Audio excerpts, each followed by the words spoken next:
아버지께서 나를 사랑하신 것 같이 나도 너희를 사랑하였으니 나의 사랑 안에 거하라. 내가 아버지의 계명을 지켜 그의 사랑 안에 거하는 것 같이 너희도 내 계명을 지키면 내 사랑 안에 거하리라. 내가 이것을 너희에게 이름은 내 기쁨이 너희 안에 있어 너희 기쁨을 충만하게 하려 함이라.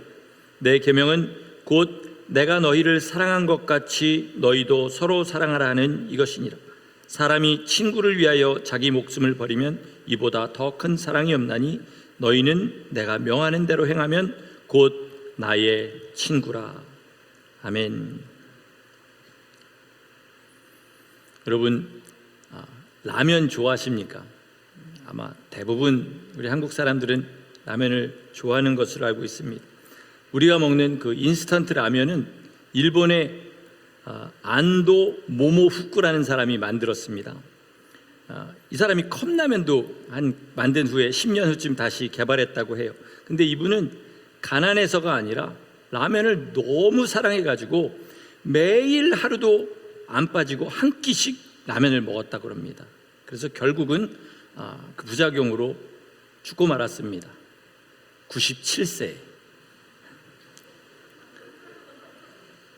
여러분, 이게 라면 먹지 말라는 경고 같습니까? 아니면 라면 먹어도 괜찮다는 광고 같습니까? 광고지요. 이 정도면. 우리는 이제 이런 이야기를 반전 스토리다 이렇게 이야기합니다. 이제껏 신앙생활하면서 제가 깨달은 것 중에 하나는 성경에도 많은 반전들이 있다는 겁니다. 그 반전 중에 하나가 뭐냐면 가장 흔하고 가장 아름답고 들으면 우리 마음을 편안하게 하는 그런 말씀일수록 지키는 사람이 드물고 지키기가 어렵다는 것입니다. 그 이유는 간단해요. 왜냐하면 날마다 지켜야 되기 때문에 그렇습니다. 오늘 주님의 새 계명인 서로 사랑하라는 명령은 일생에 한 번만 지키면 되는 것이 아닙니다. 한 달에 한 번, 일주일에 한 번, 하루에 한 번만 지켜서 되는 것이 아닙니다. 그 사람의 삶 전체가 사랑으로 가득해져야 됩니다. 즉, 그 사람의 인격이 사랑으로 변해야 된다는 말입니다. 왜냐하면 예수님께서 이렇게 말씀하셨어요. 미워하는 사람은 천국에 들어갈 수 없다. 이렇게 못을 박으셨습니다. 그 말은 날마다 미워하고 날마다 보이는 사람마다 다 미워하는 사람이 천국에 못 들어간다 이런 뜻이 아니라 일생에 단 한 명을 미워하고 그 사람을 끝까지 용서하지 못하면 천국에 들어가지 못한다는 그런 말씀입니다. 어떤 사람은 저절로 사랑하게 되는 사람이 있습니다. 그죠? 나랑 혈육관계에 있다든지 왠지 보면 마음이 간다든지 또 내 눈에 보기 좋은 행동, 듣기 좋은 말만 하고 같이 있으면 즐겁고 또 같이 있으면 많은 이익이 생기고 이런 사람은 안 사랑하는 게 더 어렵습니다. 그러나 주님의 말씀은 뭐냐면 그렇지 않은 사람이라 할지라도 같이 있으면 눈에 거슬리는 짓만 하고 귀에 거슬리는 말만 하고 그리고 기분 나빠지고 손해보는 그런 사람이라 할지라도 똑같이 사랑해라. 이게 주님의 말씀입니다. 이런 사랑을 하나님의 아가페 사랑이라고 합니다. 아가페 사랑은 조건 없는 사랑을 말합니다. 여기서 조건이 없다는 건요, 내가 아무것도 기대하지 않고 너에게 준다 이런 뜻이 아닙니다. 받는 사람의 조건을 생각하지 않고 하나님께서 동일하게 부어주시는 사랑, 그래서 그 사랑을 아가페 사랑이다 이렇게 얘기합니다. 예수님께서 그래서 이 아가페 사랑을 우리에게 하라고 명령하실 때 마태복음 5장 43절 이하에서 이렇게 말씀하셨습니다. 또 내 이웃을 사랑하고 내 원수를 미워하라 하였다는 것을 너희가 들었으나 나는 너희에게 이르노니 너희 원수를 사랑하며 너희를 박해하는 자를 위하여 기도하라. 이같이 한즉 하늘에 계신 너희 아버지의 아들이 되느니 이는 하나님이 그 해를 악인과 선인에게 비추어 주시며 비를 의로운 자와 불의한 자에게 내려주심이라. 이게 바로 하나님의 아가페 사랑입니다. 콜롬비아에 파블로 에스코바라는 사람이 살았습니다. 이 사람은 역사상 전무후무한 최대 최악의 마약 왕이었습니다. 세계 7대 부자까지 들어간 적이 있다고 그래요. 이 사람이 살아생전에. 그리고 사람을 얼마나 많이 죽였는지 자기가 직접 죽인 사람과 시켜서 죽인 사람을 합치면 5천 명이 넘는다 그럽니다. 이 사람이 이러다가 결국은 잡혀서 감옥에 갇혔습니다. 그리고 어느 날 감옥을 탈출해서 꽤 오랫동안 도피 행각을 벌여왔는데 어느 날 그 도피처가 발각이 되는 바람에 투입된 그 경찰 특공대에 사살되고 맙니다. 근데 어떻게 하다 그 도피처가 발각됐냐면 가족을 너무 사랑해서 잠시 가족에게 20초 정도 전화한 것이 그게 발각이 돼가지고 그 위치를 찾아서 특공대가 들어가서 사살했습니다. 또 어떤 이야기도 있냐면요, 이 사람이 자기 딸을 데리고 이제 추운 겨울에 산을 넘게 됐다고 합니다. 그러다가 중간에 어느 빈집에 들어가서 잠시 저녁을 나게 됐는데 딸이 너무 추워하니까 현금을 200만 불을 태워가지고 딸의 몸을 녹여줬다. 이런 유명한 일화도 있습니다. 만약에 우리 그리스도인이 내 마음이 가는 사람만 사랑한다면 이 마약 왕보다 더 잘하는 것이 없는 게 되는 겁니다. 아멘이십니까? 우리 그리스도인은요, 원수를 사랑해야 됩니다. 그게 우리 주님께서 우리에게 주신 명령입니다. 교회 문턱을 들어서는 순간부터 여지껏 수십 년을 다니면서 귀가 닳도록 들은 말일 줄 믿습니다. 그러나 막상 원수를 사랑하는 사람은 정말로 찾기가 어렵습니다. 물론 가끔 그럴 때도 있지만 일평생 동일하게 자기 눈에 거슬리고 자기에게 손에 끼치는 사람을 똑같이 사랑하는 사람은 거의 없다라는 말이죠. 이 사랑만 할 수 있으면 우리는 주님의 형상을 입게 됩니다. 왜 그럴까요? 주님의 십자가 사랑이 바로 하나님의 원수를 위하여서 자기 몸을 내어주신 그런 하나님의 사랑이기 때문에 그렇습니다. 그런데 계속 제가 처음부터 말씀드리지만 이게 쉽지가 않은 거예요. 너무 어렵습니다. 마음으로 생각할 때는, 이렇게 말씀을 들을 때는 할 수 있을 것만 같습니다. 그리고 남이 원수를 사랑하지 못하는 걸 보면 저 사람 마음 요만큼만 고쳐먹으면 될 수 있는 건데 왜 그거를 못 고치고 저렇게 미워할까 하는데, 막상 나에게 좀 거슬리게 굴거나 나에게 손해를 끼친 사람을 사랑하는 것은 안 돼요. 어렵습니다. 사랑은커녕 용서도 잘 안 되는 게 많은 그리스도인들의 현실입니다. 그래서 믿음이라는 것은요, 언제 자라냐면 결정적인 순간에 자랍니다. 결정적인 순간에. 많은 성도들이 결정적인 순간을 넘지를 못해서 항상 믿음의 진보에서 뒷걸음질을 치게 되는 거죠. 결정적이라는 말은 그만큼 그 사람에게는 그 일이 어렵다는 말입니다. 분당 선한목자교회의 담임 목사이신 유기성 목사님 설교에서 지난주에 이런 얘기를 들었습니다. 목사님이 결혼 문답하고 세례까지 해주고 주례까지 해주었던 어떤 자매가 도저히 이 남편과는 못 살겠습니다. 그리고 이혼 상담을 하러 왔더랍니다. 그래서 목사님이 이혼은 하나님의 뜻이 아닙니다. 참고 어떻게 좀 기도하면서 이겨보세요. 계속 아무리 설명을 해도 요지부동이더라는 거예요. 그래서 이야기를 하다 중간에 잠깐 끊고, 자매님 나랑 이거 하나만 전제합시다. 하나님께서 하라고 하시면 그건 하실 거죠. 교회 다니고 세례도 받고 제가 주례까지 해서 교회에서 결혼했으니까 하나님이 하라고 하시면 그 뜻이 어디 있는지는 모르지만 그거는 하실 거죠. 이렇게 물어봤대요. 그랬더니 자매가 대답을 안 하더랍니다. 그래서 재차 물었더니 이렇게 대답하더래요. 이혼하라고 하시면 그건 하겠지만 이혼하지 말라고 하시면 그거는 못하겠어요. 이렇게 얘기하더랍니다. 왜 이런 말을 하는지 여러분 한번 생각해 보십시다. 첫째는 남편이 너무 미운 거죠. 둘째는 하나님의 뜻이 뭔지 아는 겁니다. 그렇죠? 그러니까 이렇게 대답을 안 하는 거예요. 결국은 결정적인 순간에는 하나님 뜻대로 하지 못하는 거예요. 그러다 보니까 신앙생활이 어느 부분을 넘어서지 못하는 일이 생깁니다. 여러분, 성경에서 또 우리 기독교 역사에서 신앙생활에 성공해서 하나님 앞에 그렇게 영광받을 만한 삶을 산 사람과 그렇지 못한 사람을 잘 비교해 보세요. 언제 차이가 나냐면 은혜 똑같이 받고 신앙생활 하다가 결정적인 순간에 순종하고 불순종하고 여기에서 결국은 그 차이가 갈린다는 것을 알게 됩니다. 가끔 하는 말이지만 살인자는 날마다 사람을 죽이는 사람이 살인자가 아니에요. 일생에 한 명만 죽여도 살인자라는 낙인을 그렇게 벗지 못하고 살아가게 됩니다. 다만 육신을 죽인 살인자는 하나님 앞에 용서받을 길이 있습니다. 그렇죠? 어떻게 해요? 자기가 지은 것이 죄라는 사실을 인정하고 십자가 앞에 나가서 회개하면, 그러면 땅에서는 죄값을 치르지만 하늘나라에서는 받아들인 바가 됩니다. 미워하는 죄도 사실은 마찬가지예요. 회개하고 용서하면 됩니다.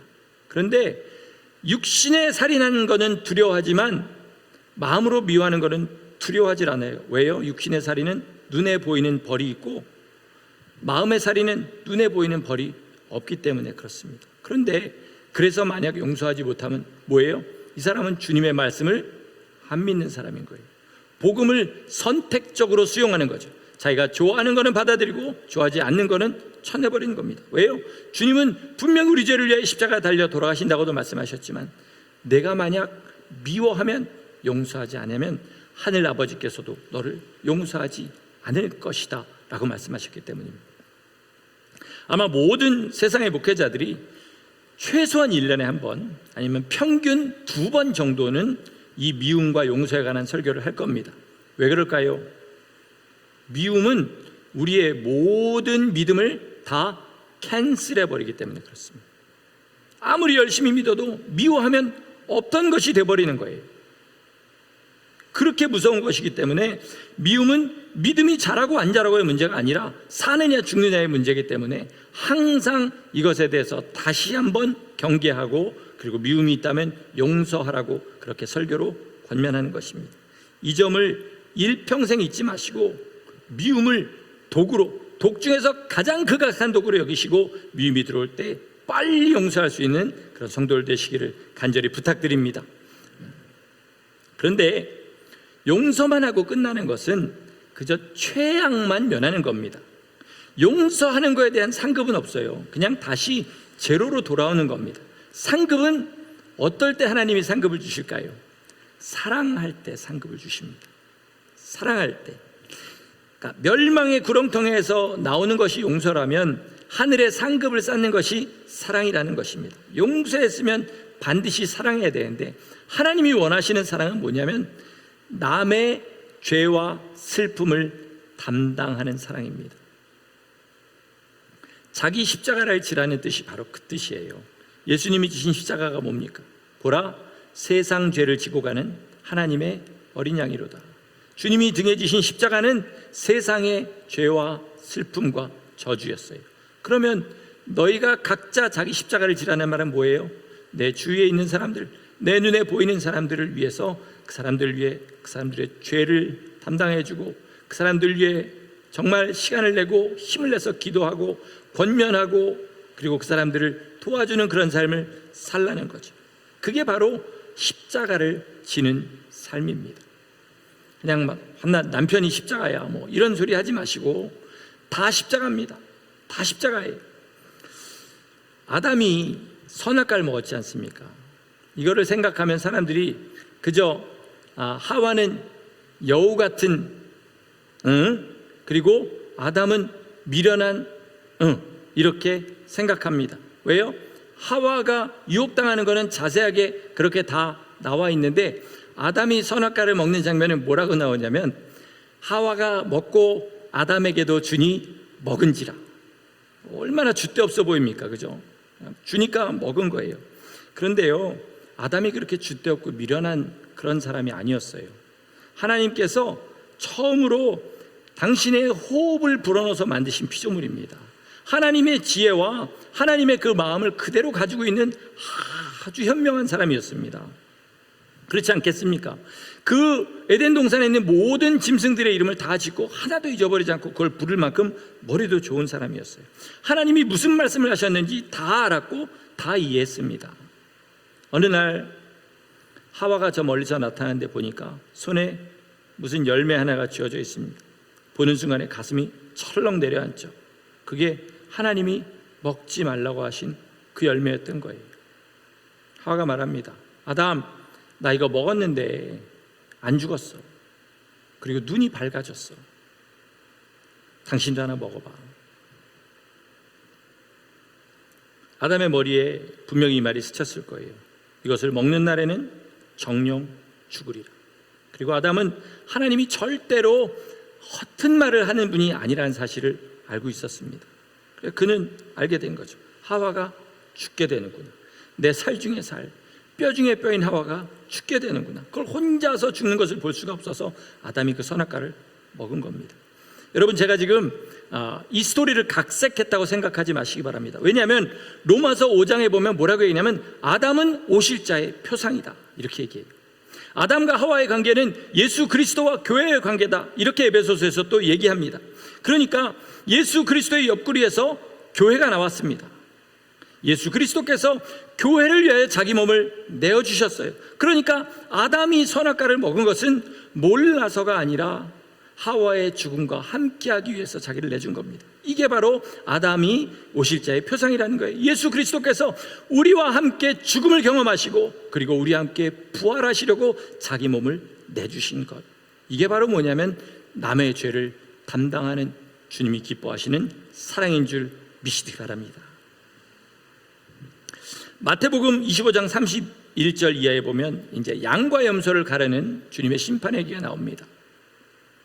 양은 영생에 들어가고 염소는 영멸에 들어갑니다. 양은 천국에 들어가고 염소는 지옥에 들어갑니다.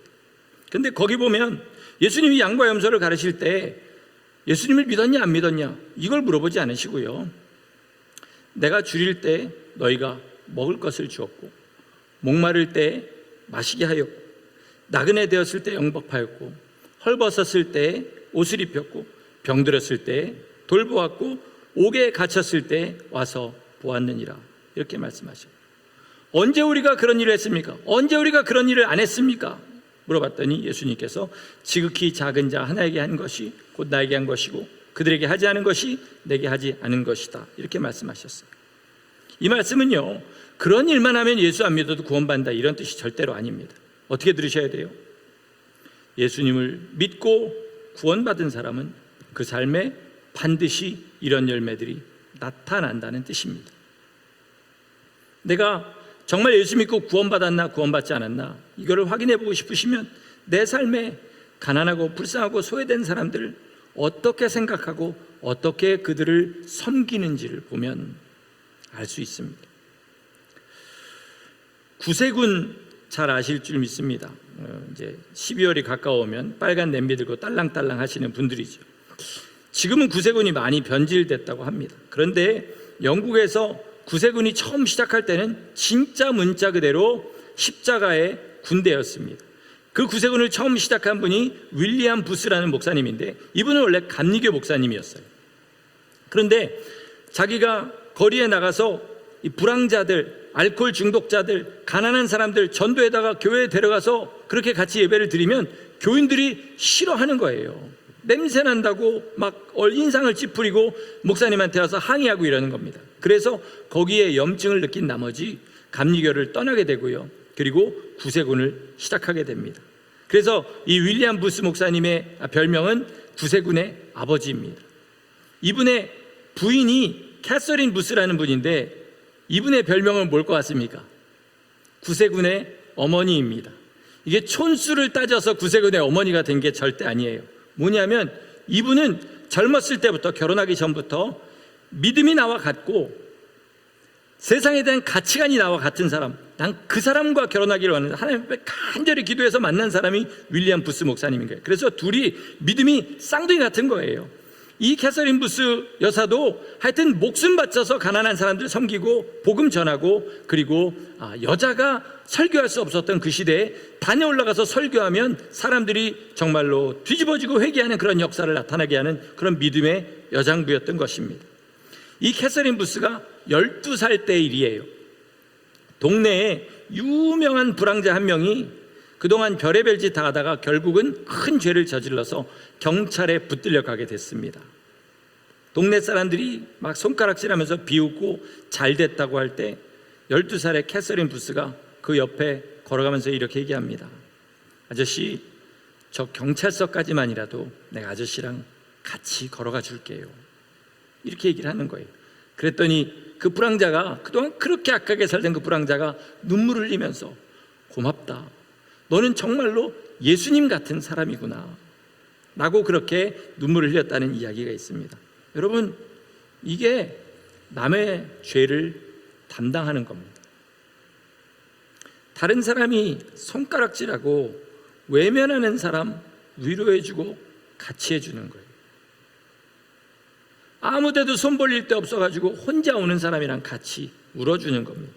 여러분, 사람이 주님을 만날 수 있는 가장 큰 찬스는 언제냐면 세상에서 잘 될 때가 아니라 외로울 때, 아플 때, 고통당할 때, 마음이 슬플 때, 그때 주님이 그를 만나줄 수 있습니다. 그때 주님의 손이 되는 사람이 어떤 사람입니까? 그에게 손을 내밀어 주는 사람인 거예요. 배고픈데 먹여주는 사람인 거예요. 그렇게 우리가 주님의 손이 되는 것이 뭐예요? 주님의 몸이 되는 거고 주님의 형상을 입는 것입니다. 여러분, 이런 사랑이 여러분 심령에 가득하시기를 예수님의 이름으로 간절히 축원합니다. 근데 이걸 몰라서 못하는 사람도 있는데 아는데도 못하는 일이 태반입니다. 어떻게 하면 우리가 이런 사랑의 기쁨을 누리며 살 수 있을까? 우리 이것에 대해서 잠시 나누고 그리고 결론을 삼고자 합니다. 성경은 하나님의 말씀을 씨라고 합니다. 그냥 주실 때 열매를 주시지 왜 씨를 주실까요? 씨를 주면 너희가 알아서 물 주고 그리고 잘 그렇게 가꿔라. 그러면 내가 자라게 하고 열매를 맺게 할 테니까 그 열매 들고 내게로 와라, 이거예요. 고린도전서에서 그걸 뭐라고 합니까? 자, 사람은 씨를 뿌리고 물을 주는 일을 하고 하나님은 자라게 하고 열매 맺는 일을 하게 하신다는 거예요. 무슨 말이냐면 하나님의 말씀은 명령이고 약속이에요. 이 약속이 이루어지게 하려면 명령에 순종해야 됩니다. 하나님이 명령을 주셔서 그 명령을 순종하면 그 약속이 우리의 삶 가운데 이루어지도록 되었습니다. 그럴 때 세상에 방해가 있습니다. 그리고 근심과 유혹들이 있습니다. 근데 그것들을 걷어내고 다시 박해와 근심과 유혹들을 이기고 순종하면 그 씨가 반드시 자라서 열매 맺게 하시는 일은 누가 하신다고요? 하나님이 하신다는 겁니다. 우리가 할 건 뭐밖에 없습니까? 그럼 그 중에서 순종하는 것밖에 없어요. 말씀을 듣고 순종하면 반드시 열매를 맺는데 우리가 사랑의 기쁨을 누리려면 그 씨는 뭐냐면 우리 예수님께서 우리에게 주신 그 사랑인 겁니다. 그 사랑을 받아 감격하고 다른 사람에게 그 사랑을 나눠주면 내 안에서 그 사랑이 없어집니까? 더 풍성해집니까? 더 풍성해집니다. 이 풍성한 사랑을 또 나누고 계속해서 이것이 계속되면 내 안에 예수님의 사랑이 가득 차게 되죠. 문제는 이 사랑을 하도록 내버려 두질 않는다는 거예요. 내 주위에 내 마음에 드는 사람만 있으면 얼마나 좋겠습니까? 교회에 적어도 내 성질을 건드리는 사람만 없어도 얼마나 좋겠어요. 그런데 내가 사랑하고 싶은 사람보다는 별로 마음이 안 가는 사람이 훨씬 더 많죠. 내 성질을 건드리는 사람이 교회마다 반드시 몇 명씩 있습니다. 근데 여러분, 이거 아시기 바랍니다. 내 눈에 거슬리는 사람이 많다는 말은 다른 말로 내 안에 예수님이 그만큼 안 계시다는 말이에요. 그렇잖아요. 예수님은 세상의 모든 사람들을 사랑하셔서 그들을 다 아는 분이니까 내 눈에 거슬리고 저 사람 왜 저래? 저 사람 꼴 보기 싫어? 저 사람은 도대체 왜 저러고 살아? 이런 마음이 들면 들수록 어떤 거예요? 내 마음에 예수님이 안 계신 겁니다. 이게 믿음의 자존심은 참 상하는 이야기인데요, 한편으로는 굉장히 소망도 됩니다. 왜요? 그만큼 내 안에 예수님의 사랑이 가득 차면 그러면 나도 사랑할 수 있겠구나라는 소망이 생기는 거죠. 만약에 예수님의 사랑이 우리 심령 가운데 들어왔는데 그 사람이 변하지 않는다, 그럼 이건 기적 중에 기적입니다. 하나님이 홍해를 명하셨는데 홍해가 안 갈라진 것보다 더 큰 기적인 거예요. 여러분, 예수님의 사랑이 우리 안에 들어오시면 우리가 반드시 변하게 될 줄 믿고 예수님 사랑 내 안에 더 깨닫게 해달라고 기도하시기를 바랍니다. 그렇게 되면 우리 삶이 변하게 될 수 있습니다. 세상에서 가장 큰 기쁨은 뭐냐면요, 내가 누군가를 목숨 바쳐 사랑하는 겁니다. 근데 거기에다 금상첨화는 뭐냐면 내가 사랑하는 그 사람이 나를 목숨 바쳐 사랑하는 거예요. 우리 주님이 우리를 위해서 이미 목숨 바쳐서 우리를 사랑하셨습니다. 나만 주님 앞에 그만큼 사랑하면 세상이 천국으로 변하는 것이 믿음의 비밀인 줄 믿으시기 바랍니다. 이게 정말 중요합니다. 예수님은 그 사랑이 절대로 변하지 않으세요. 세상의 사랑은 아무리 뜨겁고 아무리 놀라워도 변합니다. 안 변한다 할지라도 죽음으로 끝나버려요. 그러나 예수님이 우리에게 주신 사랑은 영원하고 절대로 변하시지 않습니다. 그리고 소원하는 사람은 누구나 그 사랑을 받을 수 있습니다. 여러분, 예수님 사랑 안에 거하시기를 소원하십니까? 이게 정말로 중요해요. 왜냐하면 내가 진짜로 하나님 앞에 거짓없이 그걸 소원하지 않습니까? 하나님이 이루어 주신다고 성경은 여러 곳에서 약속하고 있어요. 요한일서 5장은 뭐예요? 우리가 그의 뜻대로 구하면 무엇이든지 주님께서 주심이라. 이것이 우리의 담대함이라고 그랬어요. 내가 하나님의 뜻에 합하게 구하기만 하면 하나님은 반드시 응답하십니다. 우리가 하나님 사랑 받기를 원하십니까? 아니면 모르기를 원하세요? 하나님이 그 사랑을 끝까지 마지막 피 한 방 흘리는 것까지 우리가 다 알기를 원하십니다. 그러니까 우리 소원이 진실하기만 하면, 아까 유기성 목사님이 그 자매한테 말한 것 같이 전제로 진짜로 우리가 그 사랑을 알기를 소원한다면 하나님은 그 사랑을 완전하게 다 알게 하실 줄 믿습니다. 어떤 목사님 전도사 시절 간증 하나만 하고 말씀을 마치겠습니다. 이분이 전도사 시절에 1500년 된 절이 있는 동네, 교회가 한 번도 들어간 적이 없는 그런 동네에 개척을 하러 들어가셨다고 합니다. 진짜 죽을 힘을 다해서 마구간 헛간 같은 거 이렇게 그거 깨끗하게 고쳐서 예배당으로 삼고 그 옆에다가 학고방 같은 거 하나 만들어서 사모님과 둘이서, 애는 아직 없을 때라 그렇게 둘이 살면서 2년 동안 죽어라고 전도하고 목회를 했는데 사람은 별로 없었던 거예요. 그리고 1500년 동안 절만 있었던 동네니까 얼마나 귀신의 역사가 많겠습니까? 온갖 영적 전쟁이란 전쟁은 다 치르면서 그렇게 2년을 있다 보니까 진이 완전히 빠져버린 겁니다. 그래서 도망가기로 작정을 했습니다.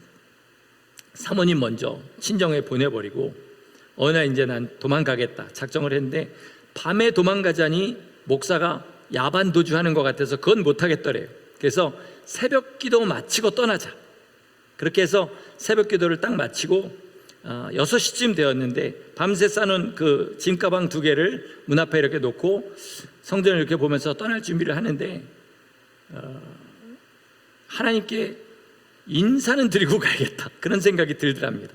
그래가지고 성전 안에 들어가서 풀썩 주저앉아서 기도를 하기 시작한 거예요. 어렸을 때, 초등학교 때 예수님 만난 그 기억부터 시작해서 우상 섬기던 자기 가정을 하나씩 변화시켜 주신 하나님의 은혜 생각하면서 막 울었답니다. 그렇지만 하나님, 여기에는 저 잘못 보내신 거예요. 저 같은 사람은 와서 도저히 할 수 있는 것이 아니에요. 왜 나를 여기에 보내셨어요? 그리고 막 원망 섞인 기도도 하고 그렇게 막 울면서 기도를 하는데, 그때가 초봄이었대요. 아직 새벽은 쌀쌀한 때인 거예요. 그런데 저런 조만한 창문이 교회에 있었는데 그 창문으로 봄볕이 들어오는데 그게 그렇게 따뜻하더래요. 그래서 기도를 하면서 볕이 해를 따라 움직이잖아요. 그래서 엉덩이를 계속 움직이면서 그 볕을 따라서 계속 그렇게 기도를 했는데, 기도 끝나고 나와보니까 새벽 6시에 들어갔는데 저녁 6시더래요. 12시간을 그러고 기도를 한 거죠. 그리고 이렇게 눈앞에 보니까 가방 2개가 있는데 저게 뭐지? 이런 생각이 들더랍니다. 그러니까 그 12시간 동안 하나님께서 그분을 다 위로하시고 치유하신 거죠. 그런데요, 이분이 한 얘기가 뭐냐면 그 따뜻한 봄볕이 얼마나 따뜻했는지 그거를 따라서 기도하면서 자기 마음에 정말 큰 위로를 받았다는 거예요. 자기의 회개에는 그 봄볕의 역사가 있었다는 겁니다. 저 이 설교를 들으면서 이 간증을 들으면서 그런 생각했어요. 내가 여지껏 이 봄볕 같은 하나님의 사랑을 쫓아서 여기까지 왔구나. 나는 도저히 할 수 없었는데, 저는 여러분 예전에 저를 보신 분들이 여중에 안 계시지만 세상을 정말 사랑하는 사람이었어요. 지금도 세상을 완전히 다 놨다고 말하기가 부끄럽습니다. 그런데 하나님이 고등학교 2학년 때 우연한 기회에 저를 부르시고 그 다음에도 계속해서 이 모양 저 모양으로 저를 부르시고 미국까지 부르셔서 예수님 더 깊이 알게 하시고, 그리고 제 입술로 제 인생 드리겠습니다 선언하게 하시고, 계속 자격이 안 되는데 여기까지 인도해서 오늘 이 자리에서 설교하고 있습니다. 봄볕 같은 사랑을 주신 거예요. 제가 포기하고 싶으면 그때마다 하나님이 따뜻하게 사랑을 계속해서 부어주셔서 여기까지 왔습니다. 여러분 지금 이 자리에 앉아 계신 거, 여러분이 와서 그 자리에 앉아 계신 것 같습니까? 완전히 잘못 알고 계신 거예요. 하나님께서 사람마다 다 금품볕 같은 사랑을 주셔서 이 자리에 앉아 계신 줄 믿으시기 바랍니다. 만약에 우리 인생이 여지껏 그렇게 해서 지금 이 자리에 앉아 있다면 남은 인생도 분명히 하나님께서 그 봄볕을 우리 삶에 비춰주실 것을 믿으시기 바랍니다. 그런데요, 그 봄볕을 잘 보세요. 봄볕이 움직였잖아요. 이 목사님은 추위를 느낄 때마다 저기 있구나 그러고 자기를 옮긴 거예요. 우리가 세상을 사랑하고 혹시라도 하나님 뜻을 벗어나서 이렇게 살면 안 된다는 것을 알았을 때 하나님이 부르시는 그 자리가 있는 거예요. 그러니까 그 자리에 들어가는 건 우리가 해야 되는 일입니다. 하나님 앞에 충성하시기 바랍니다. 하나님을 온 마음 다해서 사랑하시기를 바라고, 하나님의 사랑을 믿어 의심치 않고 계속해서 나는 부족하지만 영접하실 터이니 주님 앞에 기도하며 계속 나가시면 결국 그렇게 열심히 주님 뜻대로 살다 보면 어느 순간에 우리가 주님 나라 들어간 그 문 앞에 서 있게 될 날이 올 줄 믿습니다. 여러분, 분명한 것은 주님이 오늘도 우리를 사랑하신 그 사랑이 우리 앞에 있다는 것이고, 우리가 조금만 순종하면 그 사랑 안에 거할 수 있다는 것입니다. 이 주님 내미신 손길 절대로 놓지 마시고 마지막까지 이 길 걸어가셔서 우리 그 나라에서 영원히 주님 앞에 함께 예배하는 복된 성도를 될 수 있기를 예수 이름으로 간절히 축원합니다. 아멘. 기도하시겠습니다. 하나님, 우리의 일생을 돌아봅니다. 주님의 신실하신 사랑 아니었으면 지금 이 자리에서 우리가 하나님을 아버지라고 부를 수 있는 사람은 한 명도 없을 것을 믿습니다. 그 사랑이 신실하셨기 때문에, 우리를 포기하지 않으셨기 때문에 지금도 이 자리에 앉아 있사오나, 하나님 우리 남은 인생 더 충성하게 하시고 주님의 빛을 따라가게 하셔서 주님 기쁘시게 하는 삶을 살다가, 사랑하고 주님의 살아계심을 나타내는 삶을 살다가 주님 앞에 기쁨으로 서는 우리 모두 되게 하여 주시옵소서. 하나님 사랑 감사하여서 사랑하지 않고는 견딜 수 없는 사랑의 성도를 되기를 간절히 소원하옵고 예수님의 이름으로 감사하며 기도드렸습니다. 아멘.